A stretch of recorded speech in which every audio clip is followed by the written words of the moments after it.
తల్లి లేదంటారు, శివుడికి తల్లి లేదంటారు. తల్లుంటే జడలట్లు కట్టనిచ్చేనా? తల్లుంటే పులితోలు చుట్టనిచ్చేనా? తల్లుంటే విభూతి రాయనిచ్చేనా? తల్లుంటే శ్మశానాల తిరగనిచ్చేనా? తల్లి లేదంటారు, శివుడికి తల్లి లేదంటారు. తల్లి లేని శివుడే అంతటి గరుడైతే తల్లున్న శివుడు ఇంకెంతటి గరుడవుతావు? ఓం శివోహం ఓం శివోహం రుద్రనామం భజేహం.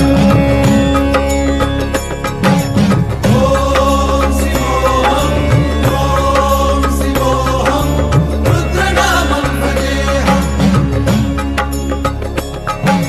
వీరభద్రాయ అగ్నినేత్రాయ ఘోర సంహారః సకల లోకాయ సర్వభూతాయ సత్య సాక్షాత్కరా.